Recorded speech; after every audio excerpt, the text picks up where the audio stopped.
আলামিন আপনাকে সহযোগিতা করবেন। আল্লাহ পাক 1000 3000 নয়, এখন 5000 ফেরেশতা নাজিল করে আল্লাহ পাক আপনাকে সহযোগিতা করে দিবেন। বলেন সুবহানাল্লাহ। নবী করিম সাল্লাল্লাহু আলাইহি ওয়াসাল্লাম যুদ্ধে বিজয় অর্জন করলেন, করেছিলেন কিনা ভাই? সুন্নাত ভুলে গেছি। সুন্নাত কি আর আমরা করি কি? তাকিয়ে দেখুন স্পেনের দিকে, তাকিয়ে দেখুন গোটা স্পেন মুসলমান জাতি দীর্ঘ 800 বছর শাসন করেছে। কিভাবে? স্পেনে শাসন করতেছে রডারিক।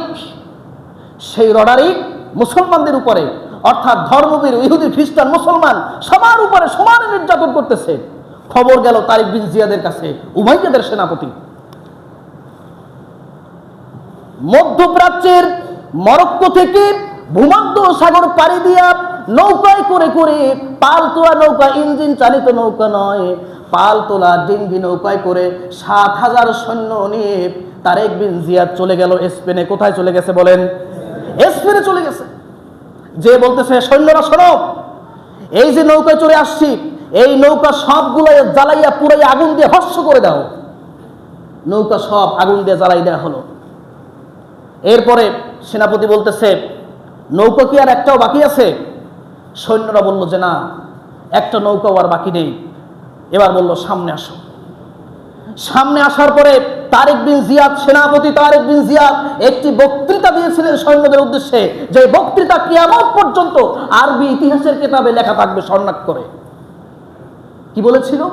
প্রথমেই বলেছিল, ও আমার সৈন্যরা, আইনাল মাফার, পালাবা কোথায়? পালাবার রাস্তা নাই। কারণ সামনে রডারিকের সৈন্য, সশস্ত্র যোদ্ধা, আর পিছনে নদী সমুদ্র। পালাইয়ে যে যাবা, নৌকা একটাও নাই, সব জ্বালাই দিছি। সুতরাং বাঁচতে যদি চাও তাহলে এখন চিন্তা করো, রডারিকের সৈন্যের সাথে মোকাবিলা করে বাঁচবা, নাকি সমুদ্রের মধ্যে আহত নিহত হয়ে আত্মহত্যা করে মরে যাবা। চিন্তা করে দেখো। এখন সৈন্যরা বলল, সেনাপতি আপনি যা বলেছেন ইসলামের জন্য আমরা আমাদের জীবনটা, আমাদের জান মাল সব দিয়ে দেব। আপনি যা বলেন তা হবে। সাথে সাথে যুদ্ধের দামামা বেজে উঠল। যুদ্ধ শুরু হয়ে গেল। অল্প কয়েকদিনের ব্যবধানে আল্লাহ রাব্বুল আলামিন মুসলমানদেরকে বিজয় দিয়ে দিয়েছেন। বলেন সুবহানাল্লাহ। সেই যে বিজয় হলো, একটানা 800 বছর স্পেনে মুসলমানরা শাসন করেছিল। আলহামদুলিল্লাহ, পড়েন আলহামদুলিল্লাহ।